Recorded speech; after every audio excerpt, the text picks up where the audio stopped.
importante, porque nós estamos compreendendo até aqui, fazendo uma linha do tempo, nós compreendemos do que se trata a perícia judicial, em que momento que o perito é nomeado no processo, em que momento que o assistente técnico entra no processo para poder acompanhar o serviço pericial. Então depois nós começamos a compreender como é que se faz um trabalho de perícia grafotécnica. Fizemos os primeiros exercícios, tivemos as primeiras aulas com nomenclatura, característica de falsificações e autenticidades, e hoje nós vamos entender o que são provas de fatos. A prova dos fatos ela é importante porque o perito, quando ele vai fazer a análise grafotécnica, ele está construindo prova no processo. Então é sobre isso que nós vamos falar antes de falar propriamente de análise, métodos de análise. De nada adianta a gente aprender a fazer a análise de uma assinatura se a gente não compreende o que são provas dos fatos, né? E como que a gente está ali trabalhando para construir prova no processo.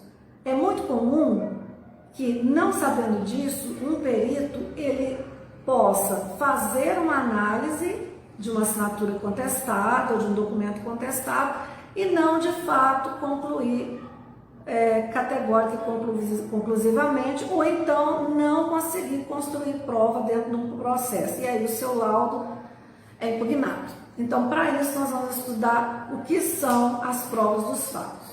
Então, nós vamos falar sobre construir provas no processo, correto? Então, vamos lá. Está aí para nós, olha, há fatos que podem precisar de provas.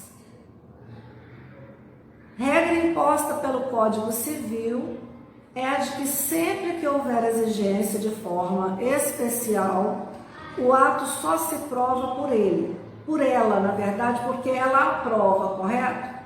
Portanto, a compreensão de um imóvel só se comprova, só se prova por escritura pública. Há fatos que não são atos. Eu vou explicar melhor esse material para vocês. Dentro dos atos jurídicos, em que se realizam bem, como se entende, os agentes, quais são os agentes? O perito, assistente técnico e os operadores do direito.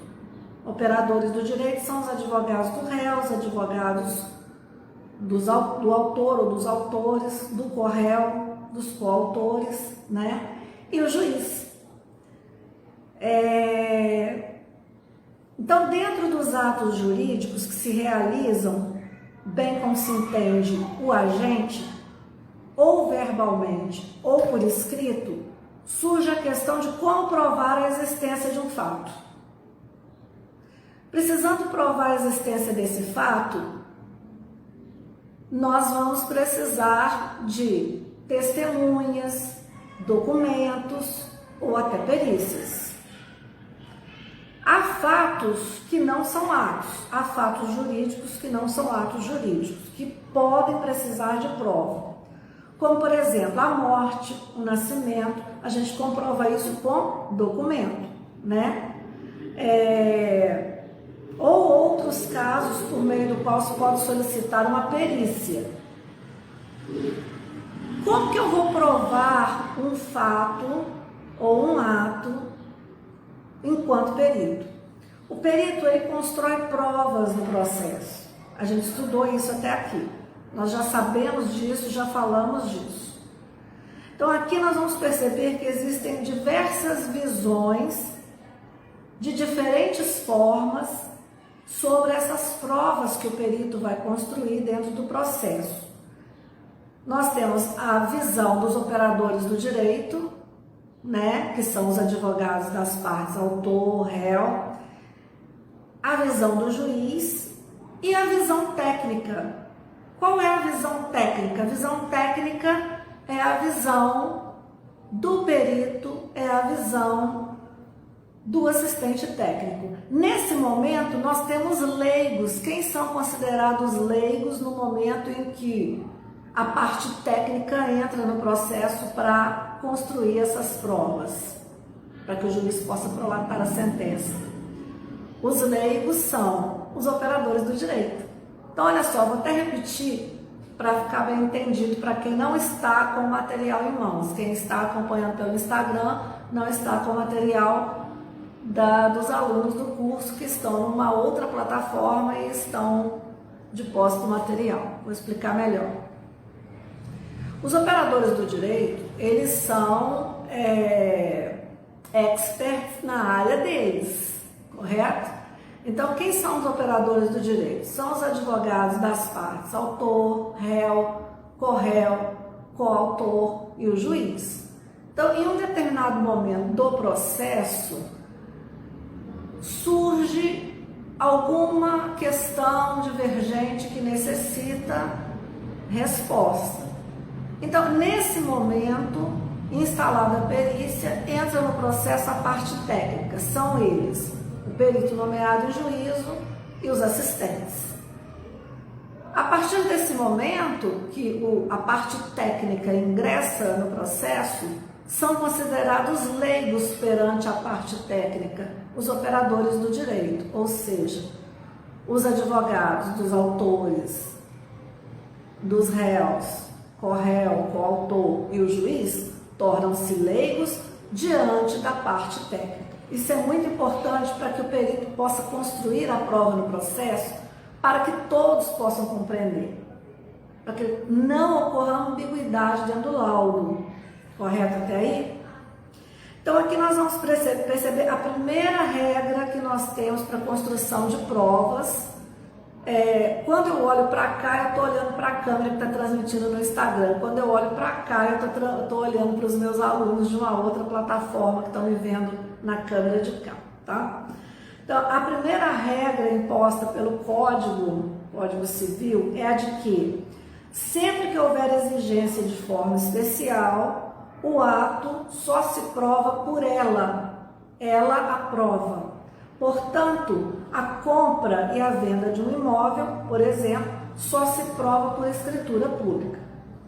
Então, há, entretanto, 3 regras para a construção de provas, correto? Primeiro, as declarações constantes nos documentos assinados que presumem-se verdadeiras em relação aos seus signatários. Assim, por exemplo, se eu assino um cheque, pouco importa se eu quis assinar esse cheque ou não, mas se existe um cheque com a minha assinatura, a declaração que está constante nesse cheque, ele é considerada verdadeira, porque ela foi realmente assinada por mim. É a minha assinatura que está lá, eu querendo ter assinado ou não. Segunda regra importante para que um documento seja considerado prova. Os contratos celebrados com cláusulas de não valer sem instrumentos públicos, só por eles se provam. Vamos esclarecer aqui o que é um instrumento público, tá? Um instrumento público é o mesmo que um instrumento escrito, é o mesmo que uma escritura pública e que fala por si só, quando o ato é realizado em cartório, correto? Então, eu tenho um contrato, esse contrato foi celebrado em cartório, então, esse instrumento público, esse contrato, vale por si só. Então, se nele existem assinaturas que são atribuídas a mim, ele é prova, correto? Por enquanto, nós estamos falando de provas que já existem no processo. Depois nós vamos falar como que nós vamos construir provas para contestar essas assinaturas.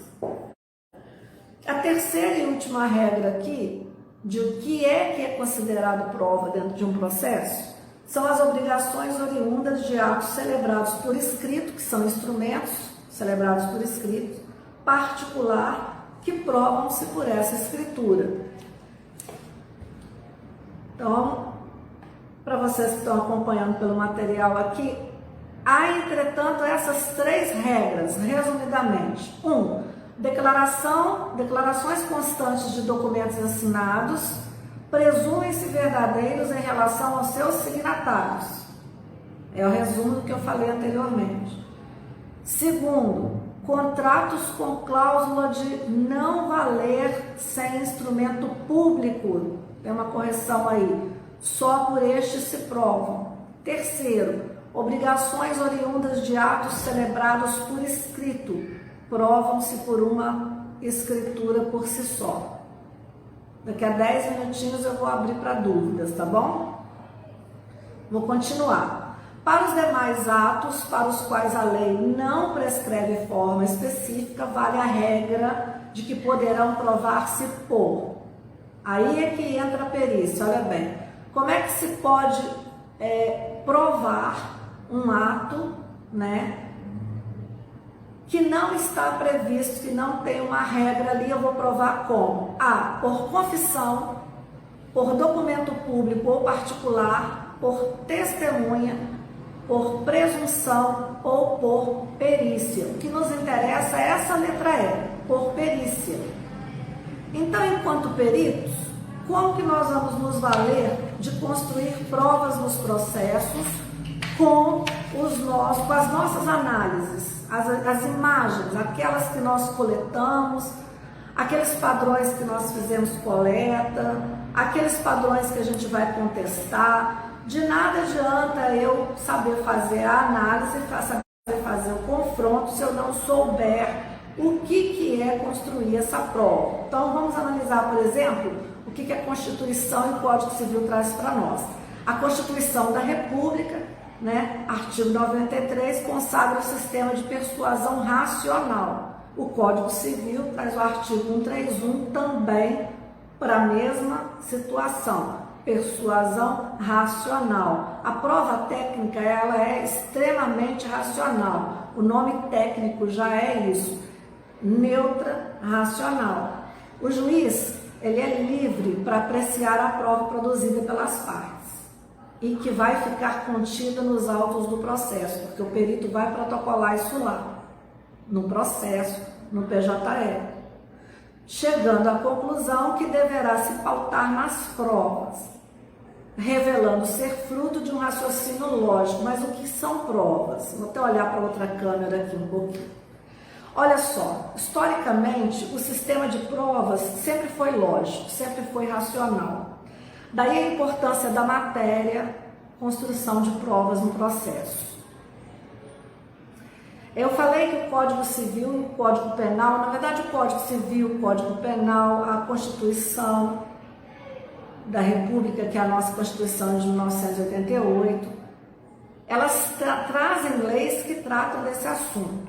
A Constituição da República, eu falei que no artigo 93 ela fala sobre prova, que são provas, que são consideradas provas no processo, como construir isso, como que eu posso legalmente construir provas no processo. E o Código Civil no artigo 131. O juiz, ele é livre para ele prolatar a sentença depois de apreciar a prova. Ele não tem que necessariamente seguir o que o perito diz para prolatar a sentença. Isso é muito importante. Eu vou falar de uma forma bem assim, fácil, bem acessível. Olha só, por mais que o perito seja o técnico, depois de instalada a perícia, e os demais operadores do direito passam a ser leigos perante aquele perito, aquela especialidade que aquele perito tem, o juiz, ele não é obrigado a seguir aquilo que está no laudo daquele perito para prolatar a sentença. Ou seja, o juiz, ele é livre para apreciar a prova produzida pelas partes, ou seja, tanto pelo perito quanto pelo assistente técnico. O perito vai apresentar o seu laudo, o assistente técnico vai apresentar o seu parecer, contestando aquele laudo ou concordando com ele, e mesmo assim, mesmo chegando à conclusão do perito, categórico conclusivamente, também os assistentes, o juiz é totalmente livre desse laudo para prolatar a sua sentença. Só que ele vai se pautar sim, ele vai se pautar nessas provas, revelando que o fruto desse laudo, o fruto desse trabalho pericial, ele é um raciocínio lógico. O que pode ocorrer com relação a essa questão? Algumas decisões arbitrárias que alguns juízes podem tomar, totalmente controversas às provas construídas pelos peritos e assistentes técnicos, prolatando sentenças totalmente incontroversas, elas podem ser contestadas. E elas vão ser contestadas em instâncias superiores, e aí sim é possível pedir uma revisão, tá? É possível pedir uma revisão dessa sentença.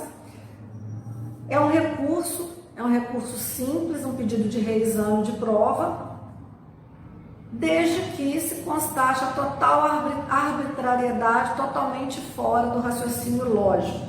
Então, prova, o que é prova? A pergunta que está aqui no slide para quem está assistindo a aula aqui com conteúdo, mas o que é prova? Prova é a demonstração da veracidade de um conceito, de um fato, de uma assertiva. A prova, ela é uma amostra, um objeto, uma demonstração. 2, a prova é um documento. E 3, nós estamos falando de prova construída de forma pericial. Nós estamos falando especificamente agora de prova pericial. É preciso entender quantas visões existem em cima dessa prova. Existe a visão técnica, que é a visão do raciocínio do perito, e existe a visão dos operadores do direito. Eu falei isso hoje umas 3 vezes, mas é muito importante frisar. Letra A. Os operadores do direito que representam a parte autora, eles têm uma visão completamente diferente da visão dos operadores do direito que representam a parte ré, que pode ser ainda diferente da visão que o juiz vai ter. E o juiz é ele que vai prolatar a sentença. Correto? Então, agora, a partir desse momento, eu vou encerrar aqui o teste de ao vivo aqui no Instagram e vou dar atenção só ao pessoal que está fazendo aula nesse horário, tá bom? Eu vejo vocês em outra ocasião.